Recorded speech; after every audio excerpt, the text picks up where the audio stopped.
He's always just going to attack when like defending. I think like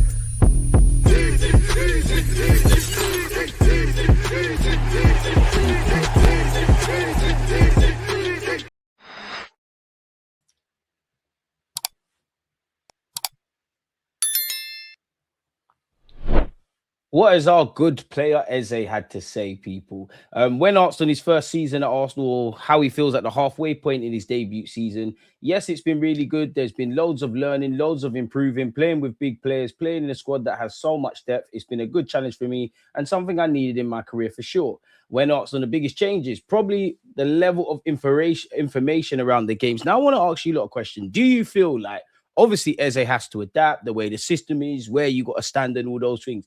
But fundamentally, his game is based on two things: risk, freedom, and ingenuity. Have we killed that? Do we need to find a way to balance that? And are we overloading who should be a free spirit? Don't get twisted.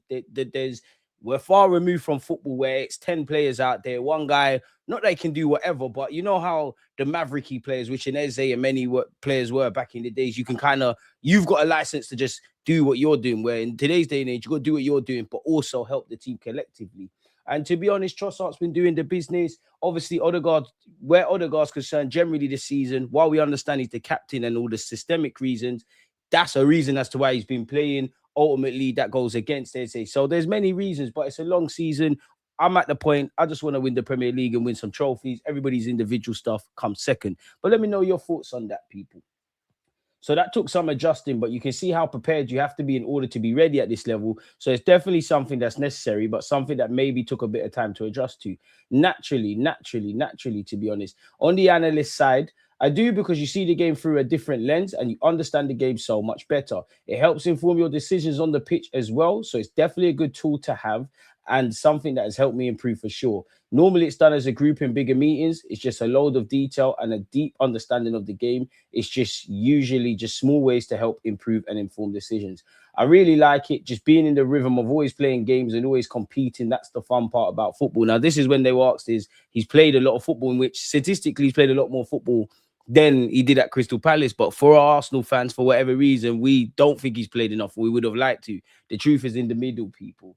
That's the fun part of football, playing the games, being at stadiums with the fans and stuff like that. I've enjoyed that massively. Of course, training is probably a bit lighter than I'm used to because most sessions are match day 2 or match day 1, but the games are so important. So I'm really enjoying that. I feel I can bring something different to all the other players in the team, and I'm in the team to do something specific.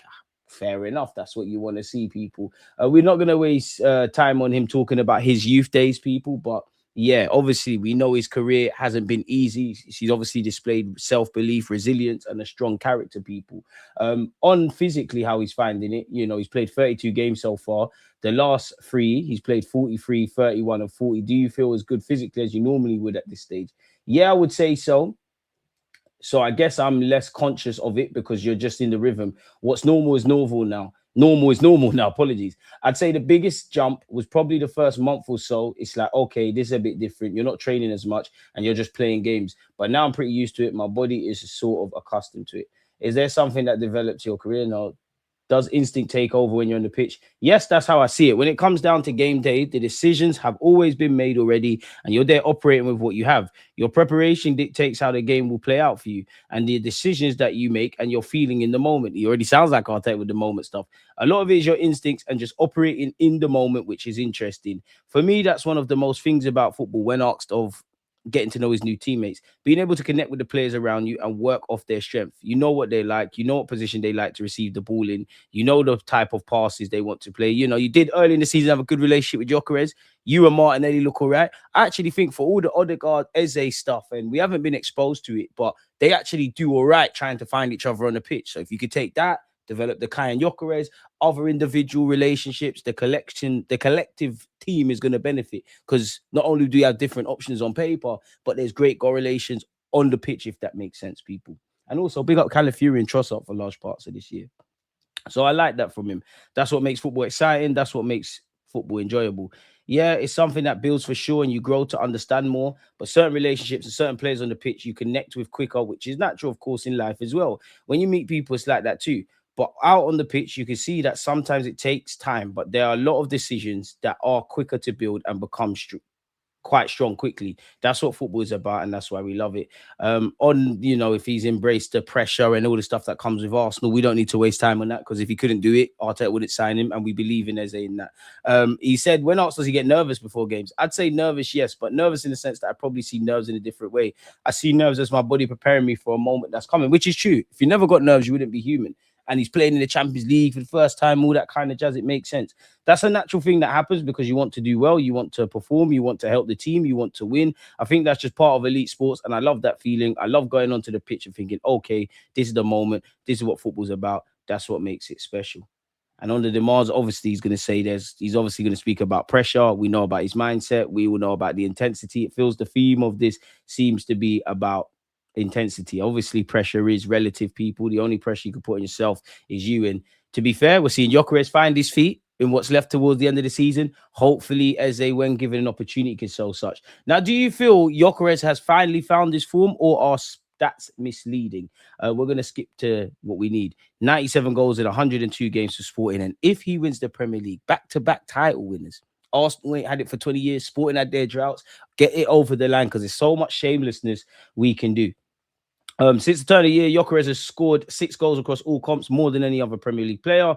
That stat might be misleading, as Arsenal have played 11 times in 2026. How many minutes? Because adjust the minutes then, and it will look all more impressive, people. His double versus Sunderland means he has now scored 6 in his past 8 appearances in all comps, and has registered goals in back-to-back league games for the first time. And at 27, with us having a 6-year drought of a trophy, that's lit. When you look at it, people can say what they want about Haaland. He's on 19-20. Semenyo's on 12. Gyökeres is on 6 at the moment in terms of this patch, and we all know it's not the best reading when you look at our collective attacking numbers specific to the Premier League. Where Kai Havertz's concerned, do you need statistics to see any of that, or do you need to read an article to know about any of that? But what do the stats show about the impact his goals are having? Versus promoted sides, he's had 4 games. Versus the rest of the Premier League, 19. He had 3 starts versus promoted side, which shows probably even more impressive. Versus the rest of the Premier League, where it's more low and deep blocks and things like that. Leeds opened up, Sunderland opened up. He's got 15. Goals against promoted side, 6. Rest of the Premier League, he's got 2, man. And this just shows he's going to get better and better. Who cares how he scored a goal? 6 of Gyökeres' 8 Premier League goals have come against newly promoted sides. Let's not forget Atletico Madrid. Let's not forget Inter Milan. Let's not forget Chelsea in the semi-finals. But when it's all said and done, he will score some important goals for us, people. Only 3 of his 13 goals in all comps have changed the state of the game after scoring the opening goals. Now, I always find them stats silly, in my opinion, because that's not just relative to Gyökeres. If you score, you score. It's with everybody else. The one big advantage Arsenal have over City in the title race, really, what specifically have we got? We've conceded 17 goals in the league so far, 13 games to play. What rise on 12, 13, 14 clean sheets? Surely it's 13 in it, maybe even 14, people. United hold the most records. So what is the advantage, people? At most, Arsenal have another 26 matches in which to keep 16 clean sheets, bro. We know our defense is a better cohesive unit, and our game management of managing states generally is better. City have more individual brilliance to change games on its head, like you've seen when they played away with Fulham, like you saw, obviously, against Liverpool.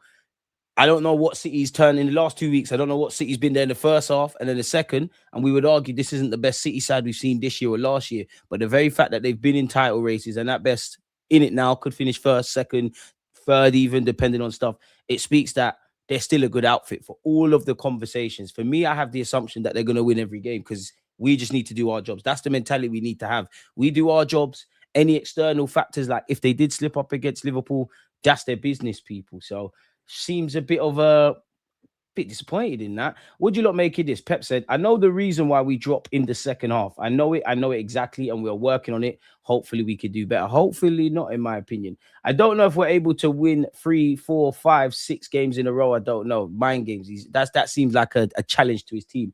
Arsenal is the whisper I've heard from an agent. Apparently, Arsenal and Tottenham may be set for a summer fight for Leon Goretzka. Now, at the time of making this video, Tottenham Hotspur lost to Newcastle. If they're not in the division, that's dead.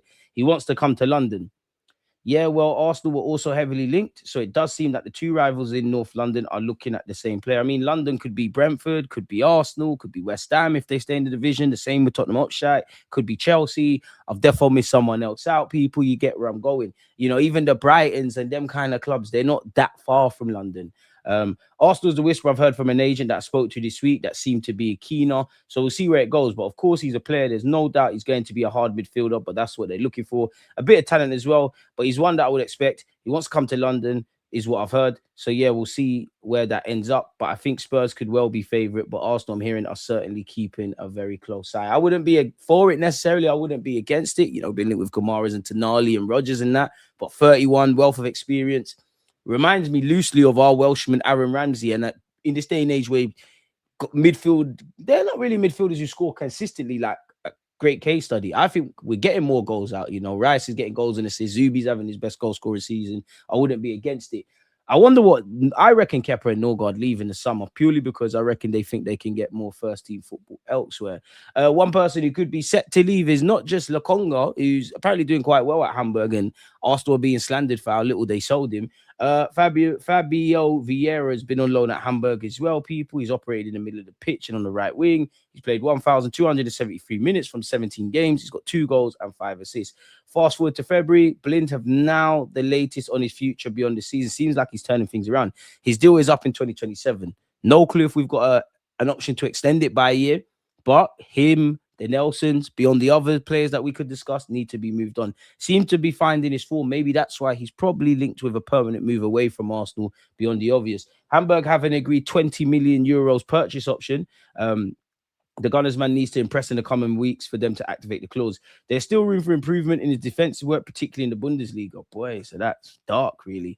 Apparently, the Hamburg sporting director and their board member will lead talks with the North London club. What's there to talk about? Unless tell us, notify us you're activating the clause, and that's it. Would you not take in Dyer at Arsenal? Arsenal apparently have identified Everton's in Dyer as the perfect replacement for Martinelli amid exit talks.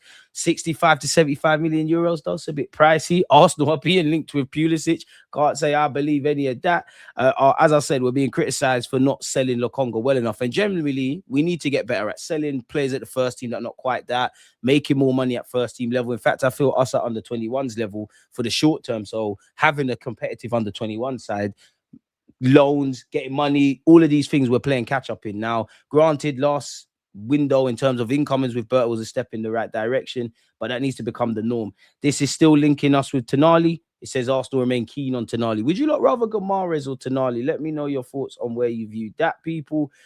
Big up Sego Jr. He's going to be playing his football in Sweden. He signed for Kalmar FF until January 2027. So just under a year, people. 21 years of age. Gone on loan before, needs to go and play first team football if there's not an evident pathway. You would have seen yesterday, apparently Arsenal and Chelsea have been in contact with Club Brugge regarding signing Alexander Stankovic. He's obviously at Club Brugge. Inter Milan have a buyback clause worth 23 million euros. Not sure on the credibility of that. Arsenal best defensive this season. We're first, Newcastle are second, and Liverpool are third. Now, how do you quantify XG? Because on paper, Liverpool have been conceding too many stupid goals, and as of Newcastle, so stats are not everything, people.